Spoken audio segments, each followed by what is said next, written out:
and got it done. So they come back if I made any major headway on it. So as you can see, I got it running. I pulled the carburetor apart. Still running rich.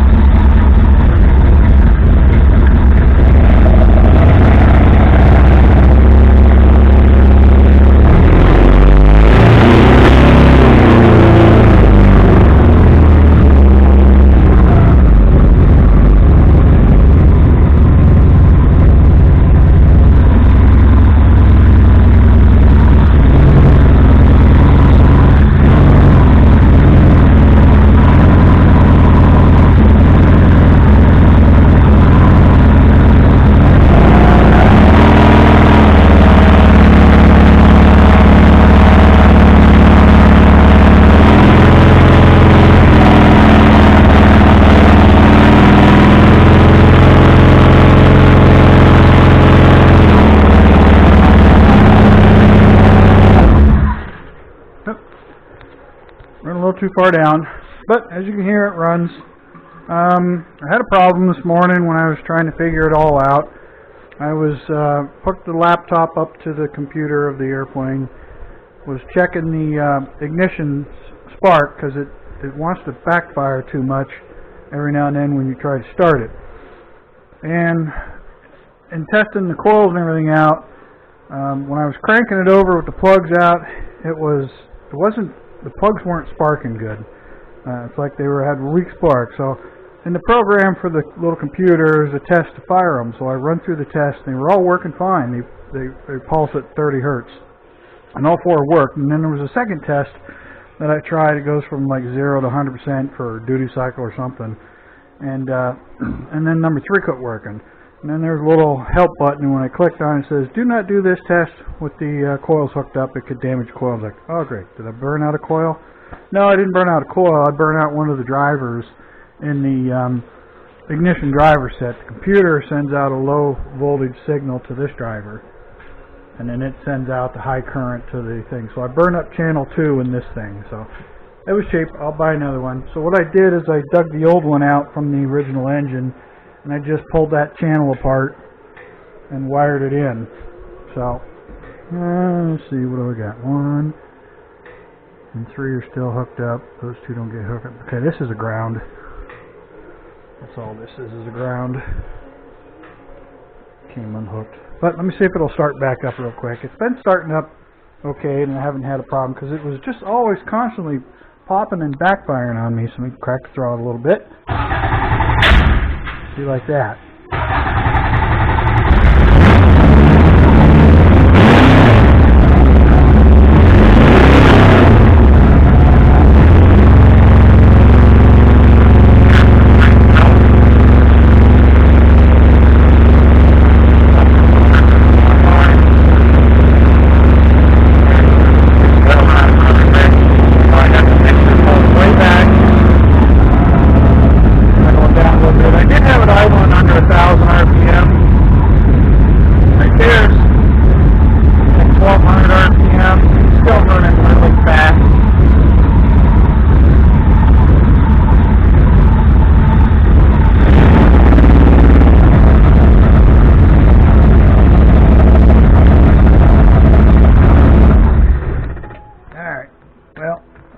I just wanted to make a quick video to show you that it does run.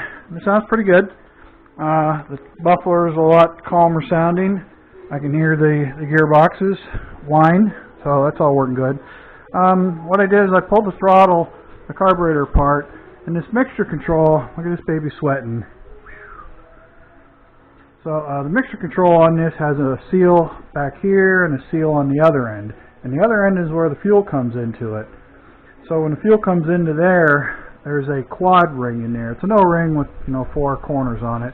They call them quad rings or quattro ring, but basically it's like a clover leaf. It has corners on, all 4 corners have a round clover leaf style to it. So it looks like a square O-ring. And they're tiny. These things are 1/4 inch shaft and they're only 3/8 inch in diameter. Actually, I can show you. I got them here. Oh, sorry, I got the radio playing, and YouTube may not like that. So, sorry, I got it up here. I do want to recheck my timing light and make sure that it's okay. Sometimes I forgot. It's been a long time since I used it. Okay, here is a quad ring. It's just a standard looking O-ring, except for it's got humps on it. The problem with these LED lights is too much light. Let's see if I can get some natural lighting on this thing. You can kind of see the edge of this thing. This doesn't like to focus real close, but I don't know if you can make that out into detail. But I took those out, and you're not going to find these locally. I did find them. McMaster Car sells them. You can buy a pack of 100 for like $17 in a Buna N, just rubber. And then they also sell them in a Viton material, and they are only $50 in a pack for about the same price, $16, $17. So what I ended up doing, I just went to a hardware store and I bought 4 16th-inch cord, 1/4 by 3/8. So that's all the bigger they are. So I just put 2 of these in there to replace these ones, because this is, it's definitely not hard, but it's, they squeeze in over time, and so what it does, it allows fuel to leak by from the fuel chamber around that O-ring into that center shaft, you know, that tube in here. So the fuel was actually leaking out of, from that right end at the end of that tube, it was leaking in and making it run too rich. But right now it is still extremely rich. Even with the mixture control set all full lean where the holes are literally pointing straight up, it's still running too rich. But I am getting some adjustment now out of the idle mixture. If I turn it all the way down, it will cause it to stall out once it kind of burns up the fuel in the thing. I did notice some leakage over here coming out of this radiator, and I'm hoping it's just something that had run down in and out, but it was dripping earlier. But at least that one I can pull out and see, but I don't suspect there's a problem. If anything, the only thing I unhooked was this hose up here. So, but anyway, that's it, folks. It lives. I just got to order a new igniter. Like I said, I don't think those things were $15 on eBay, because apparently that coil test, ignition test, the one coil did get really hot, and it must have overcurrent the transistor in there and fried one transistor. So that's not repairable. Throw it away, replace it. So I can, like I said, I can get these. And then there's also 2 seals in the slide, same size seals. They're Teflon. This slide right here, there's a seal where because this mixer rod goes through the slide, and the slide is pulled by this rod on the side over here. So that slide has a seal on each end, and it's a white Teflon PTFE seal, and it's like a regular seal that you find out here in the end where it has a spring in there, but it's called a rod seal, or they call it a spring assisted seal, but they're made for like hydraulic cylinders. So when the hydraulic cylinder comes out of the cylinder like this, that would have a seal right there, and it traps the hydraulic fluid from leaking out the shaft. And then they use the same seal on the piston inside the hydraulics. So but back in there, let me grab that O-ring. I do plan on buying the quad ring, so for people, oh, you should use, but you can probably just make out back in there that kind of dark looking thing at the end of the tube itself. So there's new O-ring in that end, and then a new O-ring in this end where the shaft actually goes in. So that's all I did was change those, and that's what made it start. But the seals in this thing, those little buggers, I can get them at McMaster Car. They're $28 a piece. $28, and they're that big. So to give you an idea, they're that big. Same thickness. This is about 70 thou. That one's like 101 thou, so it's just 30 thousandths thicker than that is all. Just $28, so it'd be $56 Now there's the schematic or the diagram breakdown drawing of these on Rotec's website, and this drawing, they don't have the drawing for this one because this has the external regulator, fuel regulator. The new ones are built on this end, so the fuel comes into it. And then in their improvements, that slide, they got rid of those seals. And then on this here, there's another, it's not a seal, but there's a plastic bushing in here that this throttle slide rubs on. And they put those inside the slide. Now the new slides, see, mine just has one little hole there on each side for a roll pin. This roll pin locks this shaft in.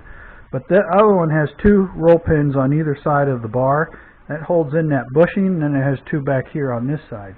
So there's just a plastic bushing in them now. They got rid of those seals. But this one, you know, in order to fix it, you could put a newer slide in there and use the bushings. But this one, I mean, you could probably modify it for bushings, but all I did was change the O-rings. And what I'll do is I'll order those quad rings and just replace them. It just gives you kind of a double seal. So that's kind of where I'm at now. So now I got it running again. I'll order up, like I said, that transistor driver, and I have to pull the battery back out. Someone commented about the pulley here. There's probably 3/8 of an inch gap there. Another commenter was talking about this thing sliding off that bottom piece of angle. It ain't going nowhere. So if the airplane flipped over again, you know, this could probably slip up, but it's holding fairly snug. But you got to pull the battery again. You got to pull that tensioner out, and then I can.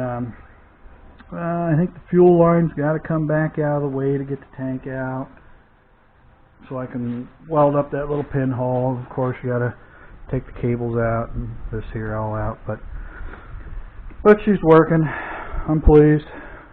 The spark plugs, I threw them in the blast cabinet, and let me tell you, that thing cleaned them up. They look like they were brand new, and it's not as harsh as dry blasting. All right, let me see what happens. Let's give this one more quick try. See if it'll fire back up.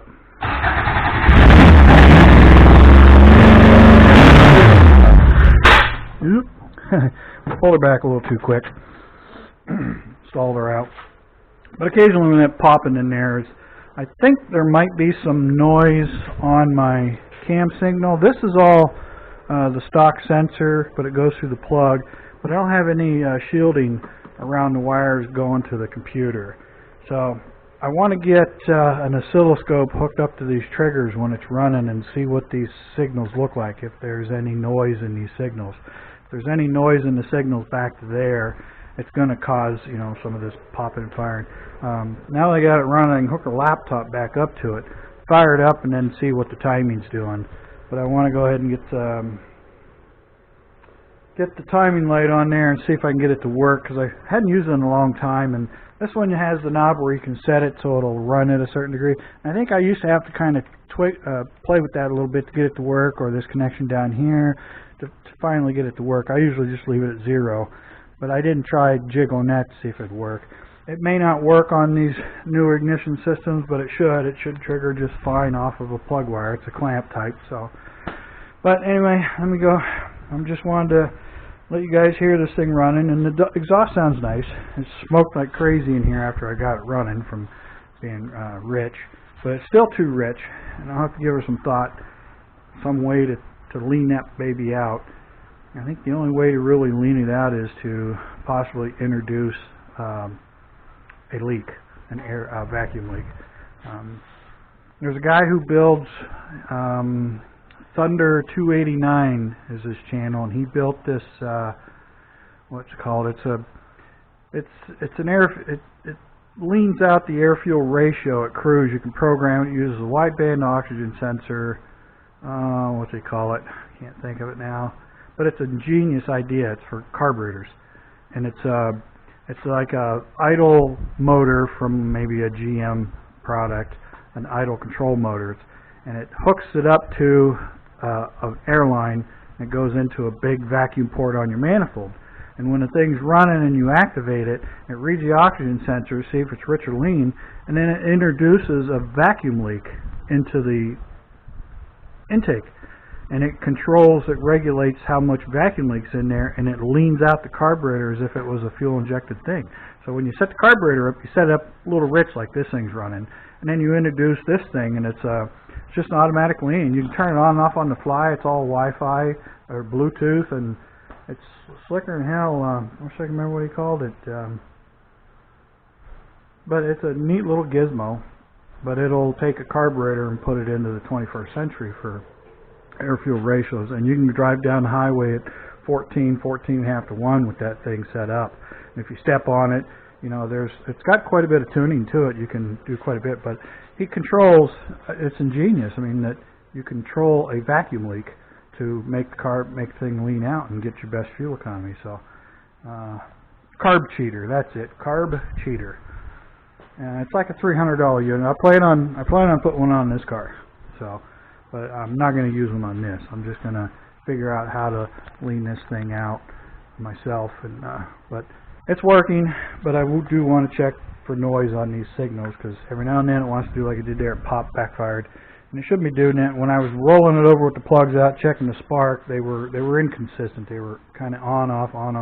But when I tested them with the computer, where the computer's controlling the drivers, perfect. They just buzz, they just fire instantly and every time. But cranking speed, again, with this thing, battery going down from long crank times, you lose voltage. That affects everything in fuel injection, you know. So the computer, if it drops below 12 volts, it can cause issues with triggering. So, but either way, I'll get her figured out.